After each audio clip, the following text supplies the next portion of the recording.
everybody. I've been looking all over the internet and didn't find anything useful around how to do the CAN bus. Garmin has a number of entries on it, but I don't think they're up to date. So I figured I'd show you how I'm doing my CAN bus. This is a node, and so I'll show you how to kind of join the two to actually make a drop off a node and how to continue to node on. And then the part that's not in the Garmin video, which is how to actually attach the drain to the node as well, because in the Garmin videos it just shows you hopping over it, but you need to do that as well for the noise. So let me walk you through this, and hopefully this works. So the first thing I do is just score around here. This is a shielded 2-wire. Just do that score with a blade, and then you can just twist it, and hopefully you get it all in here exposed. Twist it around. There it goes. So you can see I've got a gap here. Now that I've got a gap, I take my blade and I do this. I run my blade along it. You're not going to be able to see this very well, but I just take it, pinch it, and just drag my blade down along the plastic coating, not going too deep. And then you'll see here I've got it started. Once I've got it started there, I can just grab the back of it and just peel that off. And there's my shield drain. And what I can do now is what I want to do is I want to trim that back. The easiest way to do that is just kind of take it and push it together a little bit. Okay. And then what I do here is pinch it about here. And then I just bunch it up and use my fingernails to make a little disc out of it. See that? There's a little disc. This one's a little long, but I'll go with it anyway. Maybe I'll shorten them up a bit. See if that'll work out. And once you got that little disc, then you just take your side cutters and snip the disc away.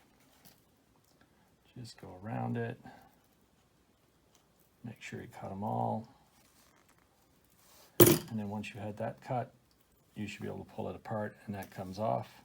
Here's the little ID paper. You can just tear that out of there. There's your 2 wires, and there's what's left of that. And then just twist it around. And if you got some stuff on here that you need to clean up, just cut it off. Just make it nice and neat. Okay, and that right there is how you do that.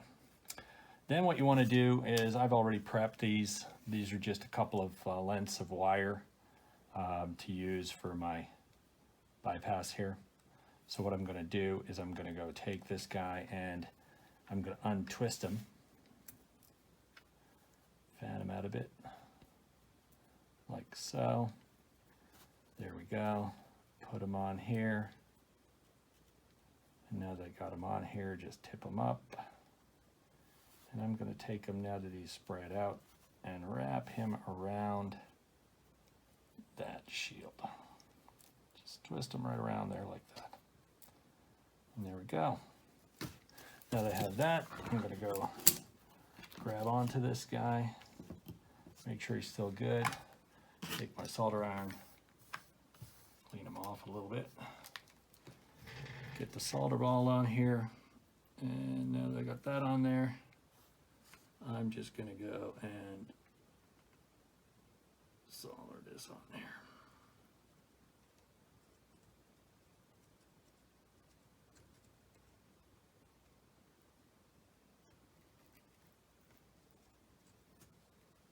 And that's it.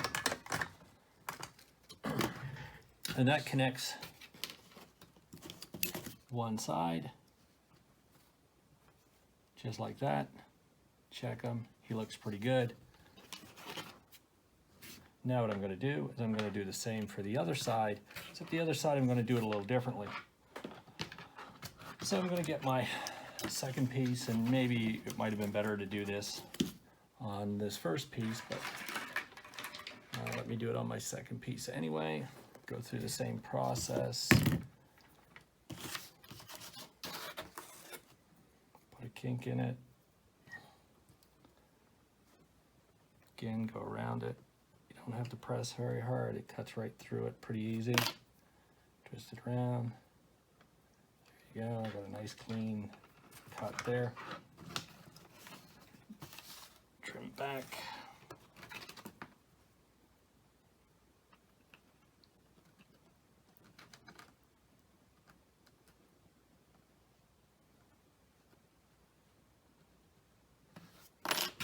Like that. Again, same thing. Twist them, you should have a cut in it. Sometimes I don't get the cut right away, but there he is. Peel it back. And again, same thing. You're just going to bunch this up, figure out where you want that little disc to be. Squeeze it together with the fingernails. And then trim it back, just like the other one. Just cut it off, cut it all the way around. I don't find these cutters are very good, but it works okay. Again, same thing. Pull out that little paper. Make sure it's nice and clean there. That's it. Now the difference with this guy is we're going to do two things. We're going to take this original one and we're going to do the same thing with him. So, tighten it up. Take this guy. You're going to wrap him around just like on the other one.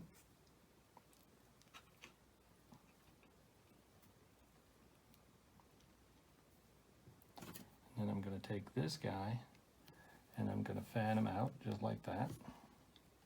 And I'm going to wrap him around in the same direction.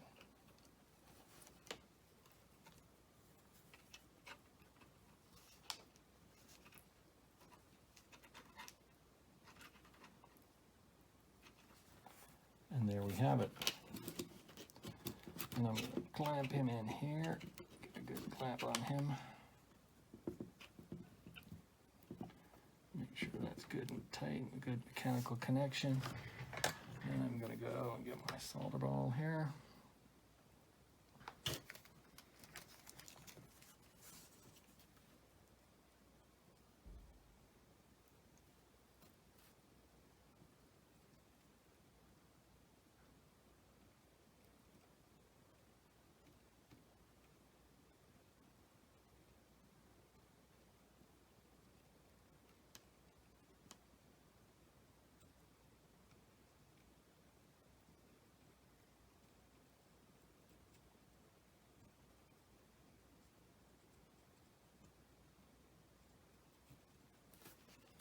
There we go.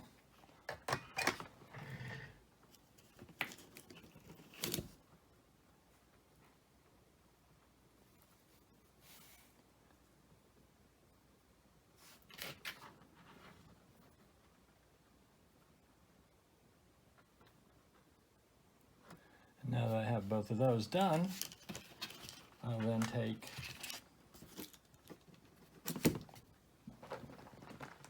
heat shrink and put over them. So the only thing left in this video now is I'm going to put the heat shrink tubing on here, and that's really just to cover those up where we've got the joins, and also it'll help make the connection a little more secure.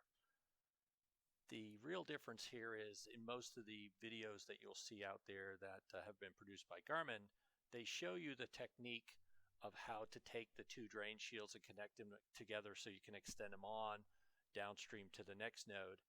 What they never showed you is Garmin's recommendation now, because the airplane is a pretty noisy environment, to actually not only just extend it down, but you want to actually terminate that drain shield at the node you're at.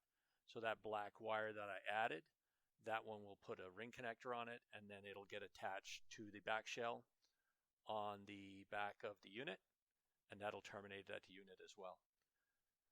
I wanted to show it. I hadn't seen this done anywhere else, so hopefully this was very useful.